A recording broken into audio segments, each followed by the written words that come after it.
सहनावतु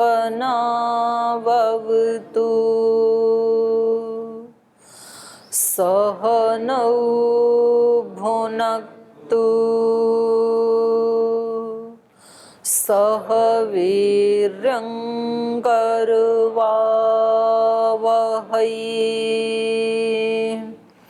तेजस्विनावधीतमस्तु मा विद्विषावहै। ॐ शान्ति शान्ति शान्तिः।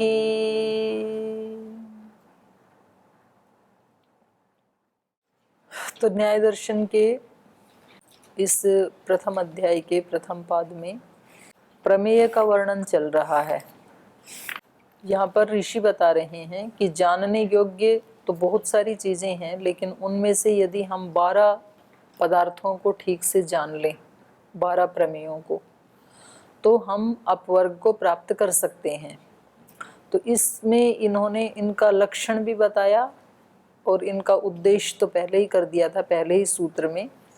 तो जो 12 प्रमेय बताए थे 9 नंबर सूत्र में, आत्मा, शरीर, इंद्रिय, अर्थ, बुद्धि, मन, प्रवृत्ति, दोष, प्रेत्य भाव, फल, दुख, अपवर्गा, अपवर्गास्तु प्रमेयम। तो हम आत्मा के बारे में जान लें, शरीर के बारे में, इंद्रियों के बारे में, अर्थ, बुद्धि, मन, प्रवृत्ति, दोष, प्रेत्य भाव, फल और दुख, इन सब को जान लें तो अपवर्ग की प्राप्ति हो जाएगी।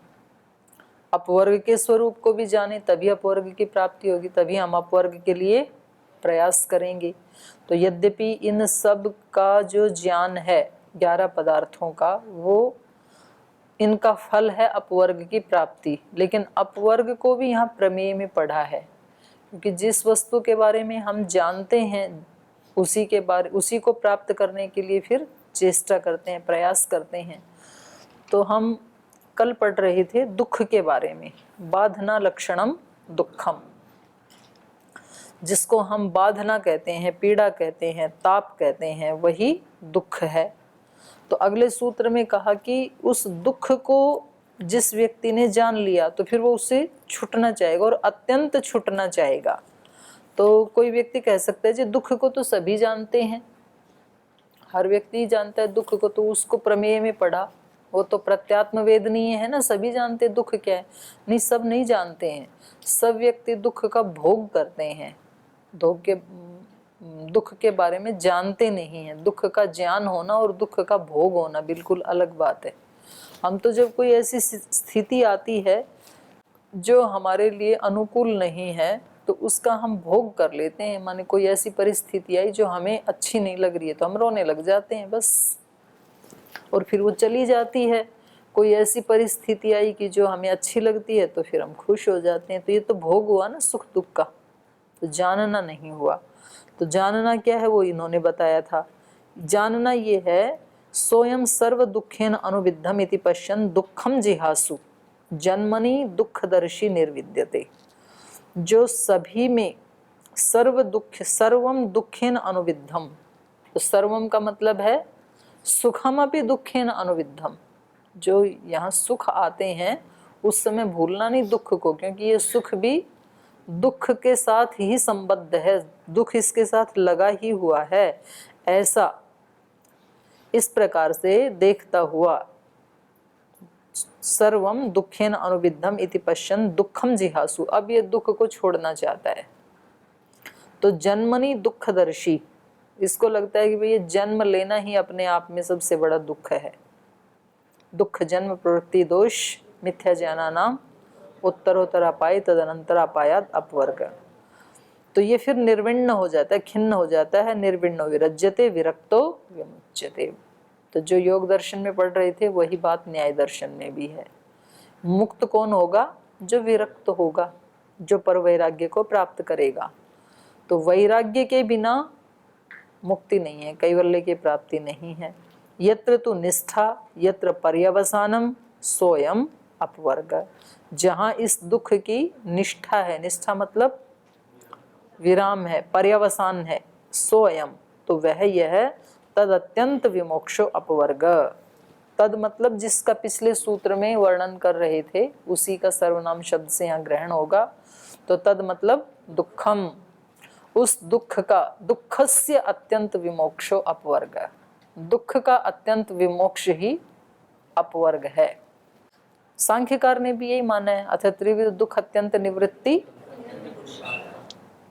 इन्होंने भी यही माना, न्यायकार ने भी यही माना, दुख से अत्यंत छूटना।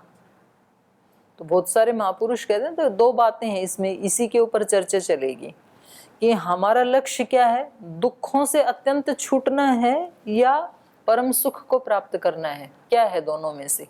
दोनों ही साथ चलता रहेगा ना, दुख को छूटेगा सुख तो लगेगा।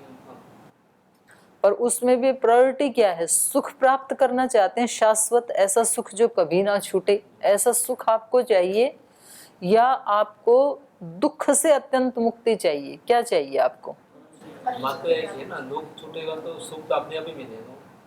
वो तो ठीक है, पर आप प्रयास किसके लिए कर रहे हैं ये पूछा जा रहा है। सुख प्राप्ति के लिए, अत्यंत सुख की प्राप्ति के लिए, सब वही दुख की निवृत्ति के लिए। अच्छा, तो और कौन है दुख की निवृत्ति वाले? जी, और सुख प्राप्ति वाले कौन है? और नीतीश जी आप कौन सी वाली में हो? जो ये भी ठीक है। एक व्यक्ति कहता है भाई दुख नहीं चाहिए बिल्कुल भी, सुख मिले या ना मिले कोई बात नहीं है, पर दुख बिल्कुल भी नहीं होना चाहिए। एक व्यक्ति कहता है कि शाश्वत सुख चाहिए, हमेशा सुख चाहिए, ऐसा ना हो कि दुख तो हट गया और आगे कुछ मिला भी नहीं, ऐसा नहीं होना चाहिए, सुख भी मिलना चाहिए। तो ये क्या कहते हैं, मोक्ष के बारे में पढ़ लेते हैं। ये क्या कहते हैं? ये कह रहे हैं तेन दुखेन जन्मना अत्यंत विमुक्ति अपवर्ग। तेन दुखेन, जन्म से ही जो दुख मिलता है, जन्मना, तेन दुखेन, जन्म से ही जो माने जन्म ही अपने आप में दुख है ना, उस दुख से अत्यंत विमुक्ति, अर्थात जन्म मरण का प्रवाह से ही हम छूट जाएं, इसका नाम क्या है? अपवर्ग। कथम, कैसे? उपात्तस्य जन्मन हानम और अन्यस्य च अनुपादानम। उपात्तस्य, जो हमने ग्रहण किया है, जो गृहीत जन्म है, उस जन्म का, उपात्तस्य जन्मन हानम, ये जो अभी हमने जन्म ग्रहण कर रखा है ये तो छूट जाए, इसका तो नाश हो जाए।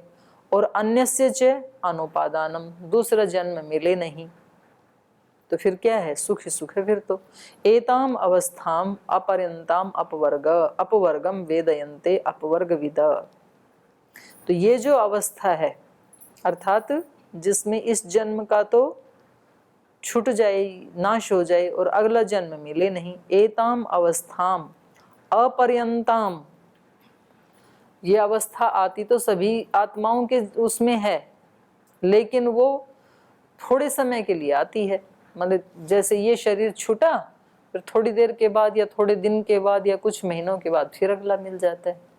तो कह रहे हैं ये जो अवस्था है, एताम अवस्थाम अपर्यंताम, अपर्यंता मतलब जिसका कोई अवधि नहीं है, अवधि रहित, अपर्यंताम अपवर्गम वेदयन्ते, उसको अपवर्ग मानते हैं। कौन? अपवर्ग विदः, जो अपवर्ग, जो मोक्ष को जानने वाले हैं, जो ऋषि हैं, योगी हैं, अपवर्गवित हैं, वो इस अवस्था को जो अवधि रहित है, अपर्यंत मतलब जिसकी कोई अवधि नहीं है, तो अनंत हो गया ना, अनंत काल तक जो जन्म मरण से रहित अवस्था है उसको अपवर्ग कहते हैं। तद अभयम अजरम अमृत्यु पदम ब्रह्म क्षेम प्राप्ति रीति, तो उस अवस्था का नाम ही क्या है? तद अभयम, भय रहित अवस्था है वो। अजरम, उसमें कोई जरा आदि का कष्ट नहीं है। अमृत्यु पदम, जब जन्म ही नहीं है तो मृत्यु कहाँ से होगी?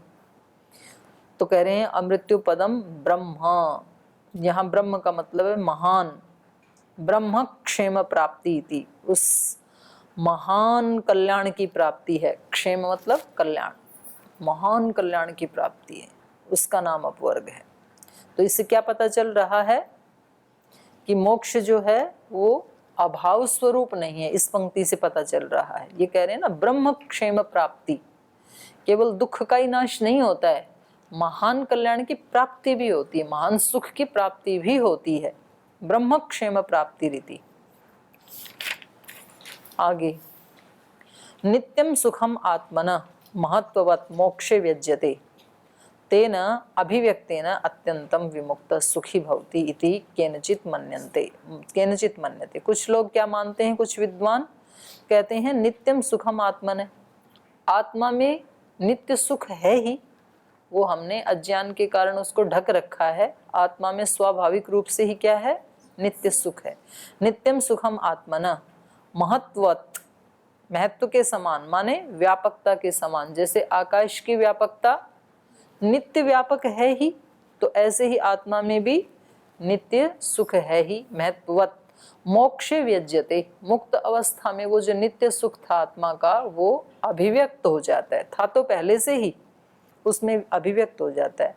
तेन अभिव्यक्तेन अत्यंतम विमुक्तः सुखी भवति इति, तो वो जो नित्य सुख था उसके ही अभिव्यक्त होने से अत्यंतम विमुक्त, दुखों से ये अत्यंत विमुक्त होकर के सुखी भवति, सुखी हो जाता है। जो सुख था ही वो अभिव्यक्त हो गया तो ये सुखी हो गया। इति केनचित मन्यते, ऐसे कुछ विद्वान मानते हैं। लेकिन कह रहे हैं तेषाम प्रमाणाभावाद अनुपपत्ति ही, लेकिन उसमें प्रमाण का तो अभाव है ना। क्या पता है, मतलब क्या इस बात का प्रूफ है कि आत्मा में नित्य सुख है, क्योंकि न प्रत्यक्षम न अनुमानम न आगमो अविद्यते।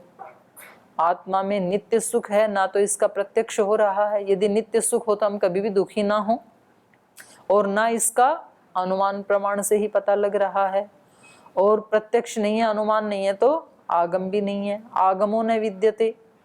नित्यम सुखम आत्मनः महत्ववत् मोक्षे अभिव्यज्यते इति, ये जो बात कही ऊपर किसी व्यक्ति ने, किसी विद्वान ने, कि आत्मा में नित्य सुख है महत्व के समान, इस आकाश की विशालता के समान, जो कि मोक्ष में अभिव्यक्त हो जाता है, तो इसका कोई आगम प्रमाण भी नहीं है। नित्यस्य अभिव्यक्ति संवेदनम तस्य हेतुवचनम, कह रहे हैं यदि आप आत्मा में नित्य सुख मानते हो तो वो यहाँ तो अभिव्यक्त क्यों नहीं होता है और मोक्ष में अभिव्यक्त क्यों हो जाता है। तस्य हेतुवचनम, उसका कोई हेतु बताना चाहिए आपको। नित्यस्य अभिव्यक्ति ही संवेदनम ज्ञानम इति तस्य हेतुर्वाच्य यतः तदुत्पद्यते इति। यदि आत्मा में नित्य सुख है तो नित्यस्य अभिव्यक्ति, उस नित्य सुख की जो अभिव्यक्ति होती है, संवेदनम जो उसका ज्ञान हो जाता है मोक्ष अवस्था में, संवेदनम ज्ञानम इति तस्य हेतुर्वाच्य, उसका हेतु बताना चाहिए कि किस हेतु से वो अभिव्यक्त हो गया मुक्त अवस्था में। यतस्तद उत्पद्यते, जिस हेतु से वो उत्पन्न हो गया वो हेतु बताना चाहिए।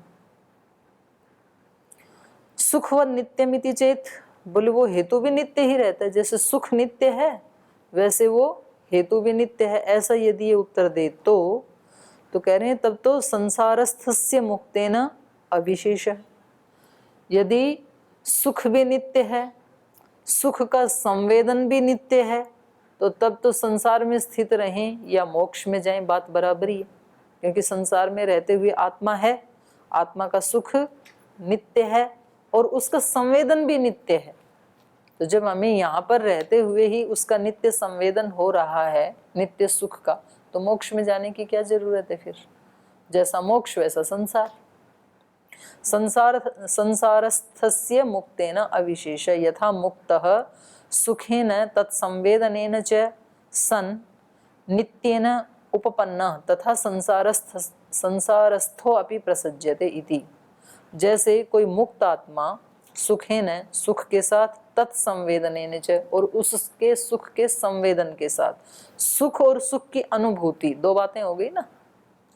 एक तो कहें कि सुख तो है लेकिन उसकी अनुभूति नहीं हो रही है, और मुक्त अवस्था में क्या होता है, सुख भी है और सुख की अनुभूति भी हो रही है। कह रहे हैं यथा मुक्त है, जैसे कोई मुक्त आत्मा सुखेन तत्संवेदनेन च, सुख और सुख के संवेदन के साथ, सन रहता हुआ, कैसा है वो सुख और सुख का संवेदन? नित्येन उपपन्ना, जो नित्य उपपन्न है। तथा संसारस्थो भी प्रसज्यते, तो फिर वैसे ही संसार के व्यक्ति को भी, जैसे मुक्त अवस्था में किसी व्यक्ति को सुख और सुख का संवेदन प्राप्त हो रहा है, वैसे ही संसार में स्थित रहते हुए भी प्राप्त होने लगेगा। क्यों होने लगेगा? दोनों कहे तो समान है। दोनों जगह समान, क्योंकि आत्मा तो दोनों जगह है ना, और आत्मा में नित्य सुख है और नित्य सुख की अनुभूति भी है। समझ रहे हो ना? उभयस्य नित्यत्वात्, दोनों के नित्य होने से। किन दोनों के नित्य होने से? आत्मा और आत्मा, किन दो के नित्य होने से? आत्मा का सुख और उसका अनुभूति। हाँ, सुख और सुख का संवेदन। सुख भी नित्य है, संवेदन भी नित्य है। उन दोनों के नित्य होने से जो मुक्त अवस्था को जो अनुभूति होती है, वो ही संसारस्थ को भी होनी चाहिए, ये कह रहे हैं। अभ्यनुज्ञाने च धर्माधर्म फलेन सहचर्यम योगपद्यम गृह्येत। कह रहे हैं कि यदि कोई व्यक्ति यूं कहे कि कोई धर्म के कारण वहां पर अभिव्यक्त हो जाता है, अभ्यनुज्ञाने च धर्माधर्म फलेन सहचर्यम योगपद्यम गृह्येत, माने संसार में रहते हुए भी व्यक्ति में, उस आत्मा में नित्य सुख है और सुख की अनुभूति भी है, और कर्मों के अनुसार शरीर धारण करने का मतलब है सुख दुख की अनुभूति। तो फिर तो दोनों साथ होंगे ना भाई। संसार में रहने वाला जो व्यक्ति है उसको सुख भी मिलते हैं, दुख भी मिलते हैं। तो क्योंकि उसकी आत्मा में ही नित्य सुख है, इसलिए तो नित्य सुखी ही रहेगा और उस सुख की अनुभूति भी होगी। और कोई ना कोई तो उसने पाप भी किए हैं, तभी तो मुक्त नहीं हुआ, संसार में है, तो उन पाप के कारण दुख की अनुभूति भी होगी। तो सुख और दुख दोनों की अनुभूति एक साथ कैसे हो सकती है? ठीक है, स्वीकार करने पर। अभ्यनुज्ञाने च, ऐसा यदि हम मान लें आपकी बात को, कौन सी बात को? कि भी आत्मा में नित्य सुख है और नित्य सुख का संवेदन भी है, ऐसा यदि स्वीकार कर लें तो अभ्यनुज्ञाने च, ऐसा मान लें तो धर्माधर्म फलेन सहचर्यम, धर्म और अधर्म का जो फल है अर्थात सुख दुख, वो तो साथ मिलने लगेंगे ना। सहचर्यम मतलब योगपद्यम गृह्येत, एक साथ मिलने लगेंगे। यदिदम उत्पत्ति स्थानेषु धर्माधर्म फलम सुखम दुखम व संवेद्यते पर्यायेण तस्य च नित्यम संवेदनस्य च सहभावो योगपद्यम गृह्येत। कह रहे हैं यदिदम उत्पत्ति स्थानेषु, उत्पत्ति स्थानेषु मतलब शरीर आदिषु, ये जो शरीर आदि हैं इनमें धर्माधर्म फलम सुखम दुखम व संवेद्यते, धर्म और अधर्म के फल स्वरूप जो सुख और दुख की अनुभूति होती है, संवेदना होती है, पर्यायेण बारी बारी से। धर्म किया था तो सुख मिलता है, कभी अधर्म हो गया था तो दुख मिलता है, तो ये बारी बारी से मिलते ही रहते हैं। तस्य च, उस पर्याय से मिलने वाले सुख दुख का नित्यम संवेदनस्य च सहभावो योगपद्यम गृह्येत, इस पर्याय से मिलने वाले सुख दुख का और नित्य सुख और उसके संवेदन का ये सहभाव अर्थात योगपद्यम गृह्येत, एक साथ प्राप्ति होने लगेगी, दोनों मिलेंगे। न सुखाभाव न अनभिव्यक्तिरस्ति, ना तो सुख का अभाव है क्योंकि सुख नित्य है, और न ही अनभिव्यक्ति, उसकी अभिव्यक्ति उसका संवेदन भी नित्य है।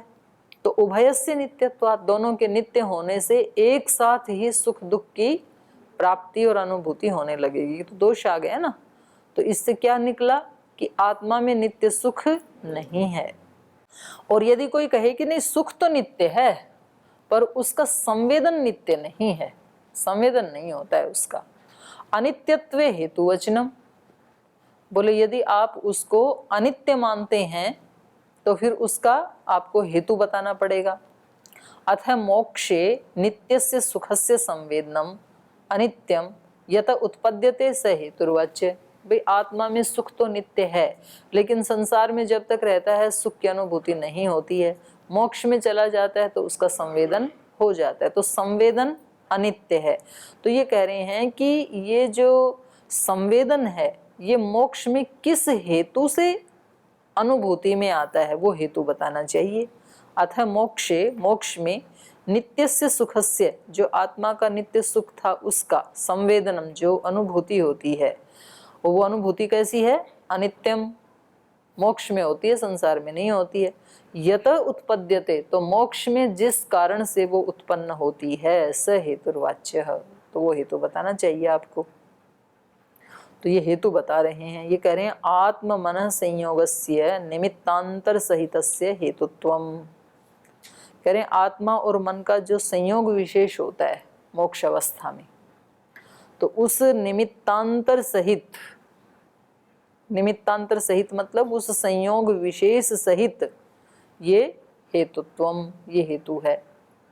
आत्मा और मन के संयोग से जो उत्पन्न हुआ, आत्मा और मन के संयोग से धर्म उत्पन्न होता है।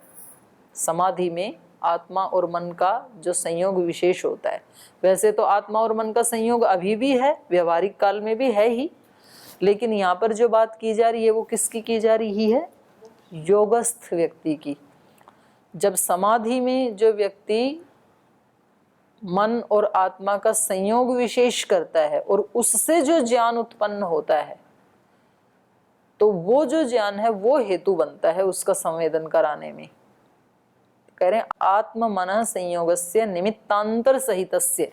निमित्तांतर मतलब आत्मा और मन के संयोग से जो उत्पन्न होता है ज्ञान या धर्म, उसको यहाँ निमित्तांतर कहा है। उसी को खोल रहे हैं आगे। आत्म मन संयोगो हेतु रीति चेत, आत्मा और मन का संयोग ही इसका हेतु है। किसका हेतु है? नित्य सुख के संवेदन का, अभिव्यक्त करने का। एवं अपि तस्य सहकारी निमित्तांतरम वचनीयमिति।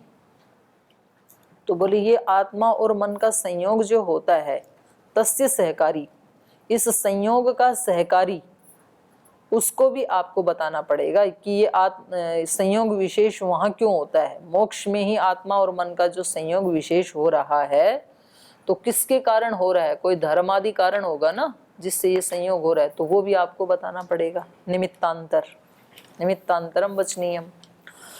तो कहा धर्मस्य कारण वचनम, धर्म के कारण होता है।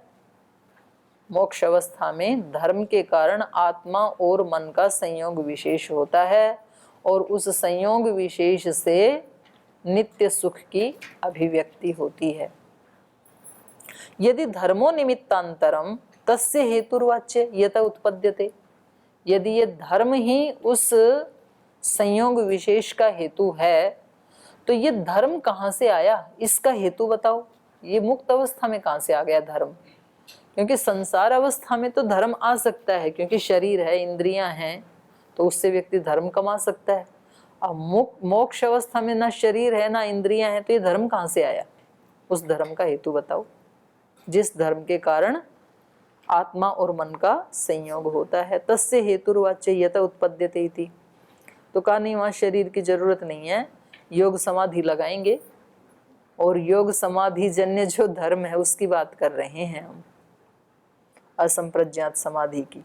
योग समाधि जन्य कार्यावसाय विरोधात प्रत्यक्षे संवेदनान अनुवृत्ति, संवेदन अनुवृत्ति। योग समाधि जन्य बोले योग समाधि से उत्पन्न होने वाला जो कार्य, योग समाधि जन्य कार्यावसाय। कार्यावसाय माने इस कार्य रूप जगत का जब अवसान हो जाता है, अवसाय अर्थात प्रलय अवस्था। योग समाधि जन्य कार्यावसाय विरोधात प्रत्यक्षे, इसका विरोध होने से, प्रक्षये, नाश हो जाने से।